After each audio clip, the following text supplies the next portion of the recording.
After 6 weeks of fighting and thousands of U.S. airstrikes, the ceasefire on April 7th brought an immediate pause to the conflict. Global oil markets, which had been volatile since February, stabilized within hours.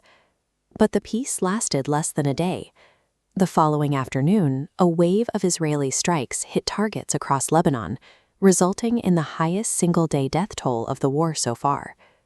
The conflict resumed because the two sides had signed different versions of the same deal. The U.S. and Israel viewed the truce as an agreement strictly between nation-states. Iran, however, insisted the deal also protected Hezbollah, its primary proxy in Lebanon. The April 7th agreement was written for governments in Tehran and Washington, but it failed to account for the forces in Beirut. When a state-to-state treaty leaves out the regional proxies doing the actual fighting, the truce exists only on paper. Iran's response was not a direct military strike. Instead, they moved to shut down the Strait of Hormuz, targeting the energy supplies of the nations that supported the Israeli attacks. The White House responded with an immediate ultimatum. President Trump threatened that a whole civilization would be destroyed if Iran did not immediately reopen the shipping lane. By weaponizing this specific geographic choke point, Tehran turned a regional proxy battle into an immediate crisis for the global economy. The Strait of Hormuz has a long history of conflict. During the 1980s tanker war, Iran attempted a total blockade, but the move ultimately crippled its own ability to export oil. In 2026, Iran introduced a different strategy. Under the Strait of Hormuz Management Plan, Tehran moved away from a total blockade and toward a sovereign, state-run toll system. This diagram shows how the new filtering process works. Commercial ships are now required to submit their tracking data and cargo manifests to an intermediary linked to the Revolutionary Guard. Any vessel with ties to the U.S. or Israel is automatically denied passage. For those that pass the initial check, the system assigns the ship's flag state a rank on a 5-tier friendliness scale. This ranking determines exactly how much the operator will be charged to pass. The fees are significant. At roughly $1 per barrel of crude, a fully loaded supertanker can face a $2 million bill for a single transit through the strait. Iran has successfully converted its most vulnerable geographic bottleneck into a regulated, state-run revenue engine.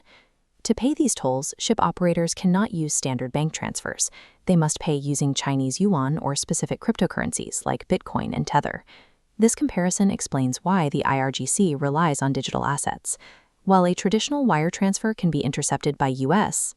Treasury sanctions, a cryptocurrency transaction moves on a parallel rail that bypasses the central banking system entirely.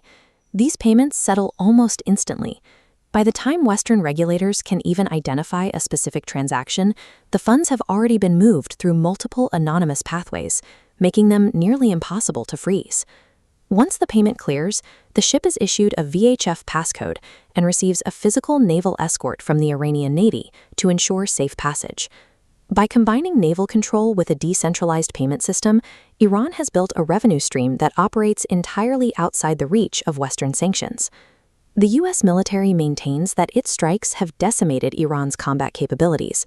Yet, despite the damage to its air bases and munition plants, the IRGC's toll system remains fully operational. Public estimates suggest this system is bringing in up to $20 million every day from oil tankers alone, providing the regime with a steady supply of hard currency. This daily, sanction-proof income gives Iran significant leverage as both sides head into the scheduled peace talks in Islamabad. They aren't just negotiating from a position of military defense, but from a position of financial strength. Even if the bombs stop falling and a treaty is signed, the precedent has been set. Iran has demonstrated that by linking a geographic choke point to a digital payment rail, a nation can turn vital international shipping lanes into a private, sovereign revenue stream.